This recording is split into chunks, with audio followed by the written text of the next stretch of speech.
Hi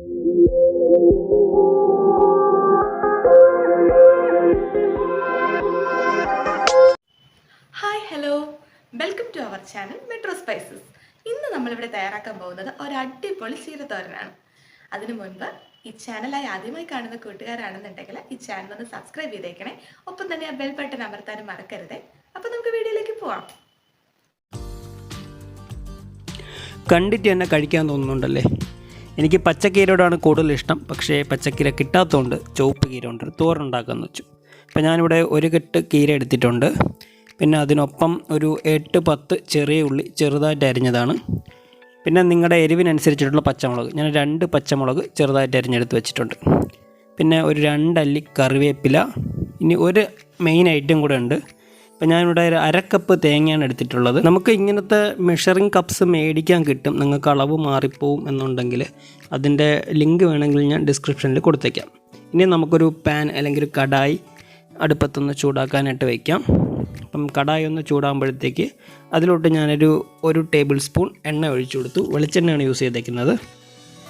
ഇനി നമ്മുടെ എണ്ണയൊക്കെ ഒന്ന് ചൂടായിട്ട് വരുമ്പോഴത്തേക്ക് 1 ടീസ്പൂൺ ഉഴുന്ന് പരിപ്പ് ഇതിലോട്ട് ചേർത്ത് കൊടുക്കാം. അപ്പോൾ നമുക്ക് ഈ ഒരു ടൈം തൊട്ട് നമ്മുടെ ഫ്ലെയിം വന്നിട്ട് ലോ ഫ്ലെയിമിലാണ് വെക്കേണ്ടത്. കാരണം ഇത് സ്റ്റെയിൻലെസ് സ്റ്റീൽ പാത്രമാണ്. അപ്പം ഈ ഉഴുന്ന് പരിപ്പൊക്കെ ഒന്ന് കരിയാനായിട്ടുള്ള ചാൻസ് ഉണ്ട്.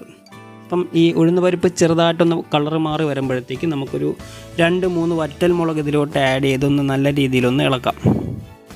ഉഴുന്ന് പരിപ്പ് നിർബന്ധമൊന്നുമില്ല, നിങ്ങൾക്ക് കടുകാണെങ്കിലും ചേർക്കാം. അപ്പം എനിക്ക് കടുകിൻ്റെ ടേസ്റ്റ് ഇഷ്ടമല്ലാത്തതുകൊണ്ടാണ് ഞാൻ ഉഴുന്ന് പരിപ്പ് എടുത്തിരിക്കുന്നത്. ഇനി നമുക്ക് നേരത്തെ എടുത്ത് വെച്ച കറിവേപ്പില ആഡ് ചെയ്ത് കൊടുക്കാം.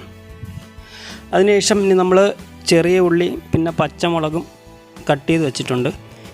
ഇനി നേരത്തെ എടുത്ത് വെച്ച 8-10 ചെറിയ ഉള്ളി നമുക്ക് ആഡ് ചെയ്ത് കൊടുക്കാം. അതിനുശേഷം ഒരു 2 പച്ചമുളക് ചെറുതായിട്ട് കട്ട് ചെയ്ത് വെച്ചിട്ടുണ്ടായിരുന്നു, അതൊന്ന് ആഡ് ചെയ്ത് കൊടുത്തു. ഇനി ഇതെല്ലാം നമുക്ക് നല്ലോണം ഒന്ന് വാടി കിട്ടുന്നവരെ നല്ല രീതിയിലൊന്ന് വഴട്ടാം. ഇപ്പം കുറച്ച് ഉപ്പ് കൂടെ ആഡ് ചെയ്ത് വഴട്ടുകയാണെങ്കിൽ പെട്ടെന്ന് തന്നെ നമുക്കിത് വാടിക്കിട്ടും. ഇപ്പോൾ ഒന്ന് ചെറുതായിട്ട് വാടി കിട്ടുമ്പോഴത്തേക്ക് നമുക്ക് ഇതിനകത്തോട്ട് നേരത്തെ എടുത്ത് വെച്ച ചീര ആഡ് ചെയ്ത് കൊടുക്കാം. ചീരത്തോരൻ നമുക്ക് പല രീതിയിലുണ്ടാക്കാം. ഇത് ഞാൻ എൻ്റെ വൈഫിൻ്റെ ഒന്ന് കോപ്പി അടിച്ചതാണ്. അപ്പോൾ അവൾ ഉണ്ടാക്കുന്ന ഒരു ദിവസം കണ്ട് ഞാൻ കോപ്പി അടിച്ചതാണ്. കഴിച്ചു നോക്കിയപ്പം കൊള്ളാമെന്ന് തോന്നി. അപ്പോൾ ഇനി നമുക്ക് ഇതിലോട്ട് നേരത്തെ എടുത്ത് വെച്ച ആ തേങ്ങ ആഡ് ചെയ്ത് കൊടുക്കാം. 1/2 കപ്പ് തേങ്ങയാണിത്. തേങ്ങയോടൊപ്പം തന്നെ നമുക്ക് ആവശ്യത്തിന് ഉപ്പ്, നമ്മൾ നേരത്തെ ഉപ്പിട്ട് കൊടുത്തിട്ടില്ലായിരുന്നു, ആവശ്യത്തിന് ഉപ്പ്. ഇനി ഒരു 1/2 ടീസ്പൂൺ മഞ്ഞൾപ്പൊടി ആഡ് ചെയ്ത് കൊടുക്കണം. അപ്പോൾ ഈ മെഷറിംഗ് സ്പൂൺസൊക്കെ നമുക്ക് മേടിക്കാൻ കിട്ടും കേട്ടോ. അതുപോലെ തന്നെ 1 ടീസ്പൂൺ കാശ്മീർ ചില്ലിയാണ് ഞാൻ ഇവിടെ എടുത്തിരിക്കുന്നത്. ഇതെല്ലാം കൂടെ ചേർത്ത് നല്ല രീതിയിൽ ഇളക്കി യോജിപ്പിക്കണം. ആ പൊടികളുടെയൊക്കെ പച്ചമണം മാറുന്നവരെ ലോ ഫ്ലെയിമിലിട്ട് തന്നെ ഇത് നല്ല രീതിയിൽ ഒന്ന് ഇളക്കി യോജിപ്പിക്കണം. ലോ ഫ്ലെയിമിലോ നിങ്ങൾക്ക് മീഡിയം ഫ്ലെയിമിലോ വയ്ക്കാം. ഡിപ്പെൻസ് ഓൺ നിങ്ങൾ യൂസ് ചെയ്യുന്ന ആ ഒരു കടായി പോലെ ഇരിക്കും. ഇനി നമുക്കിതിനൊന്ന് അടച്ചു വെച്ച് വേവിക്കാം. ഒരു 5 മിനിറ്റോളം അടച്ചു വെച്ച് വേവിക്കാം.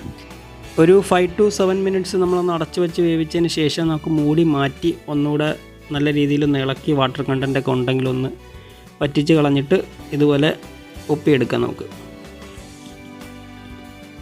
അപ്പോൾ നമ്മുടെ ചീരത്തോരൻ ഇവിടെ റെഡി ആയിട്ടുണ്ട്. ഇനി നമുക്കിതിനൊരു സെർവിങ് ബൗളിലോട്ട് മാറ്റാം. അപ്പോൾ ഇനി നിങ്ങൾ നെക്സ്റ്റ് ടൈം ചീരത്തോരൻ ഉണ്ടാക്കുന്ന ടൈമിൽ ഇതുപോലെ ഒന്ന് ഉണ്ടാക്കി നോക്കുക. ഇഷ്ടപ്പെടുകയാണെങ്കിൽ അത് കമൻറ്റ് ചെയ്യുക. പിന്നെ ഞങ്ങളുടെ വീഡിയോ ഇഷ്ടപ്പെട്ടിട്ടുണ്ടെങ്കിൽ ചാനൽ ഉറപ്പായിട്ട് സബ്സ്ക്രൈബ് ചെയ്യുക, ലൈക്ക് ചെയ്യുക, കമൻറ്റ് ചെയ്യുക. അപ്പോൾ മറ്റൊരു വീഡിയോയുമായിട്ട് വീണ്ടും കാണാം. അതുവരേക്കും എല്ലാവർക്കും ബൈ ബൈ.